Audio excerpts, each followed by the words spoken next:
Hey everyone, today we're going to learn about the electrodeposition of tin and its allotropic transformation. But first, what is electrodeposition? Electrodeposition is a method to produce in situ metallic coating by the action of an electric current on a conducting material immersed in a solution containing a salt of the metal to be deposited. In our case, the solution where the conducting material will be immersed is stannous chloride. The tin too will be reduced to metallic tin. This beta tin, or also called white tin, is electrodeposited on the cathode. Later on, this metallic deposit is collected, as we will see on this video. This is the principle that this experiment relies on. So, what materials are we going to use to start our lab experiment? In contrast to a galvanic cell where oxidation and reduction half-cell reactions occur spontaneously, in an electrolytic cell we need an external current, potential allowing for the semi-reactions. For this, we will need a power source that supplies a DC, a direct current. You can use different types of methods to get the current you need.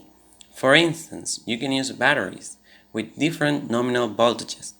But in this case, we're using the Power Supply model 135063. Then we need to connect our electrodes.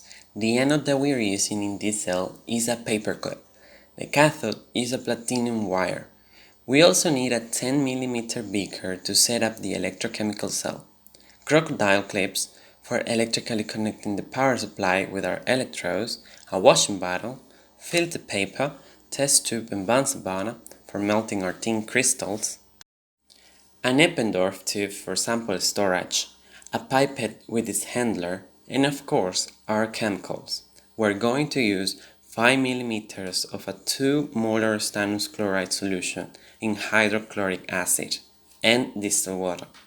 Also an ultrafreezer to allow the allotropic transformation from beta tin to alpha tin, or also called gray tin, at low temperatures, which are below 13.2 degrees Celsius.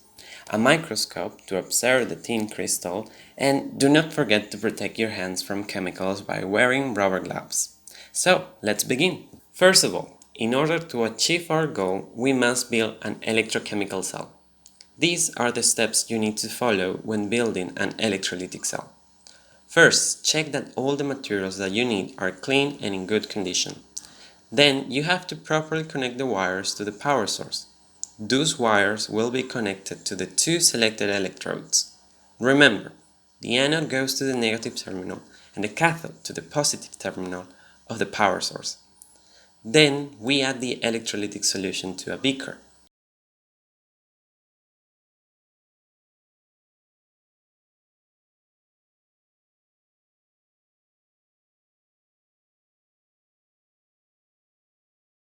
Once we have our electrolytic solution, we place our electrodes into the solution and we adjust them properly.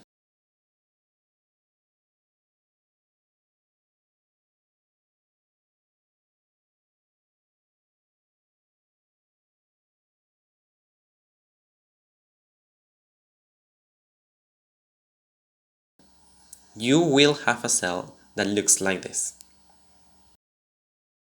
But what happens at the molecular level? To achieve the electrodeposition of tin, we have a redox reaction occurring in our cell. Let's take a look at the half reaction for reduction. We have that the tin 2 plus ions will be reduced to metallic tin, coating the platinum cathode. Let's go back to our lab. We set the values for the power source at 1 ampere and 10 volts, and then we started.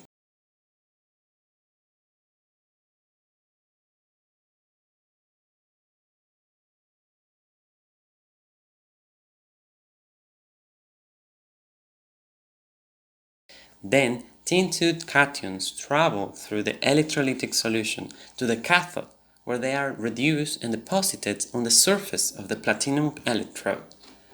As we see here, the crystallization of tin is happening.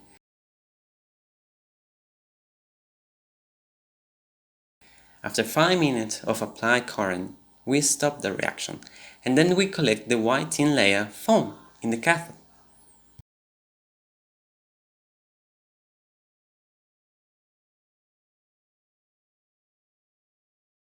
process, we carefully remove the tin crystal from the platinum wire with a spatula.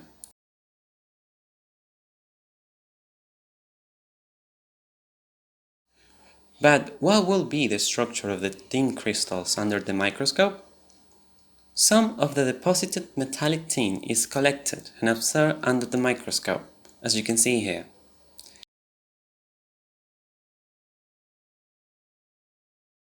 By following this procedure, it is expected the obtention of beta tin deposit, which is a stable allotropic form of this metal at room temperature. This beta tin has a body center tetragonal crystal structure, as we can see here. Now, it is necessary to collect tin deposit a bunch of times. Then, we rinse the collected white tin with copious amounts of distilled water using filter paper and a funnel. Remember, we need a high purity tin sample to allow the allotropic transformation. Then, we scrape the tin solid from the filter paper and place it in the test tube. Using a Bunsen burner, we carefully melt down the tin crystals to obtain an uniform tin pellet. Remember, the test tube must be moved back and forth over the flame to make the heating uniform. Now to the ultrafreezer. First, we're going to cool our sample at room temperature and store it in an Eppendorf tube. Then the sample is placed in an ultrafreezer at -80 degrees Celsius for 1 week. A complete allotropic transformation from white tin to gray tin should be observed after this period. But what happens to the white tin? The white beta tin has a body-centered tetragonal crystal structure at room temperature. It transforms below 13.2 degrees Celsius to gray tin, which has a diamond cubic crystal structure. The rate at which this takes place is extremely slow. However, the lower the temperature below those 13.2 degrees Celsius, the faster the transformation rate.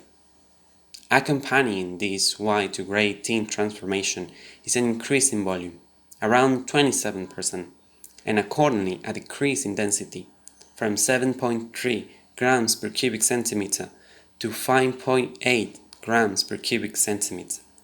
Consequently, this volume expansion results in the disintegration of the white tin metal into a coarse powder of the gray allotrope. That is all for this experiment. See you next time.